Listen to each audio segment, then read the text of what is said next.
Napakagandang umaga po sa ating lahat mga ka-farmers, mga ka-viewers. So sa umagang ito ay kasama ko po si Mrs. at saka ang mga kapatiran kung saan mag-harvest po kami ng mani at saka kamuti.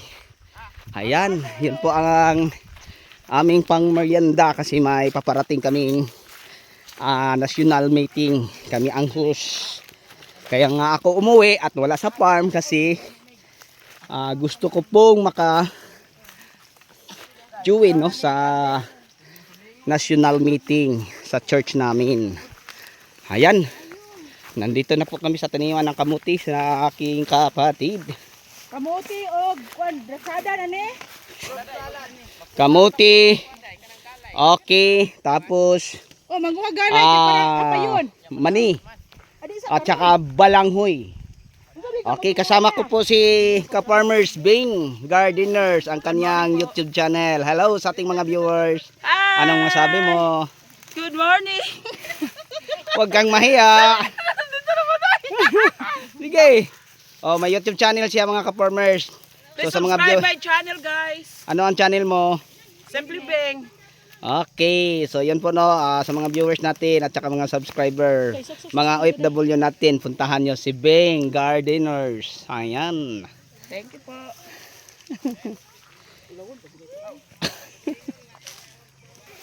So ngayon mga ka-farmers, ipapasilip ko sa inyo kung paano kami mag-harvest no, ng kamuti.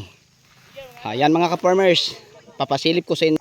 So ngayon mga ka-farmers no, mga ka-viewers, ipapasilip ko po sa inyo kung paano kami mag-harvest ng mga kamuti tulad dito mga ka-farmers. Yan. Yan, napakaganda. So yan ang mga kamuti na tinatawag sa aming kamani. So nasa 110 days pwede na siyang i-harvest. So hindi kagaya sa mga kamuti na 25 days lang. So ito mga ka-farmers ay mabilis lang po namin tong harvest kasi marami kami. Tapos ito ang ating 110 na kamuti. Ayan So paning kamuti ninyo, haman ang inyong na-harvest. Huwag kang mag-video-video lang dyan. Okay, wag kang mag-video-video. Nako ako wala akong wala akong itak. Ano ba yan ka-farmers? Tingnan nyo nga yung nagbibideo sa amin. Wala siyang itak. Wala siyang Pero malaki ang nakuha kong laman. Saan? Ganun ba? Piling mo Aba, siyempre, sinabi mo pa.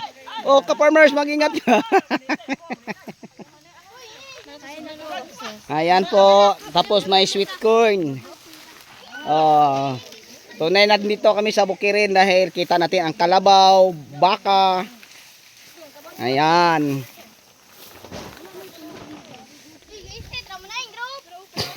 Yan.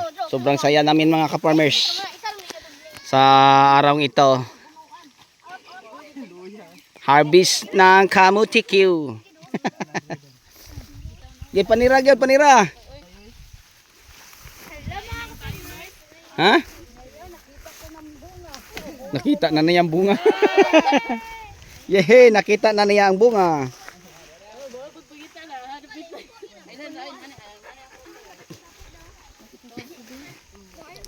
So ngayon mag-harvest ako ng bunga. Sabi nila bunga daw.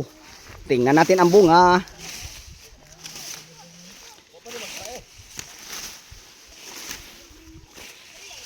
Wow, dami palang kamuti din Daming galay. Welcome to my vlog.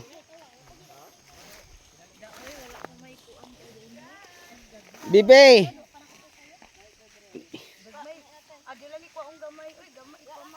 Pwede rin laktawan ng gagmay kayo? Ipapasilip ko sa inyo kung paano ako mag-harvest ng kamuti. Wala kay kalot? Wala kay kalot. Hahanapin lang namin diretso ang puno sa kamuti. Tapos ganito lang di nilang hahanapin sa gilid ang kamuti. Yan, ganyan lang Yan ang laman. Mga malalaki. Gumbagal.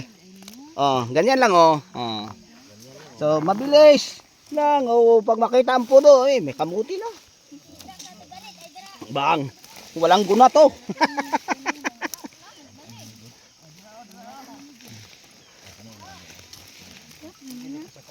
Ayan, dalawa lang. Listen ka maybe.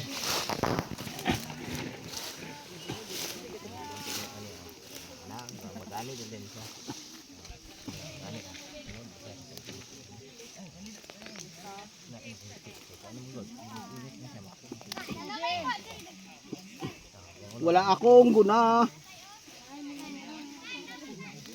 Una na lagi sila oh. Oh, diara kamuti. Ama to sako.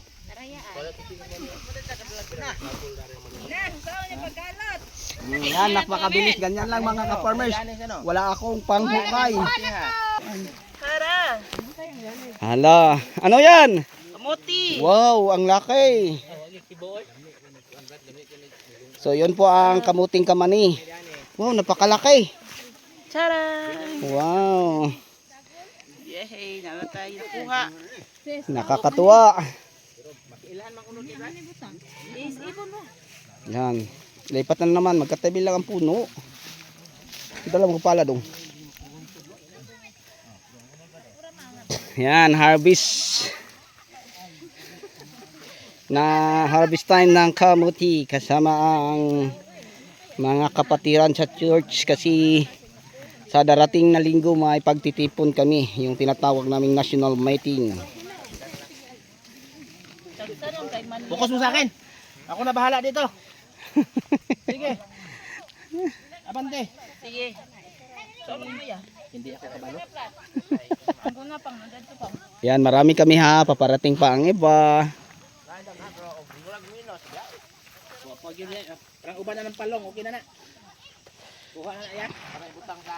Okay, so sa yung lahat hanggang dito na lang po. Maraming salamat. So bago tayo magtapos, may grab shoutout po sa lahat nating mga viewers, mga yung subscriber na makatune in sa aming video. So sa yung lahat hanggang dito na lang, maraming salamat. Bye bye. Happy watching. God bless us all.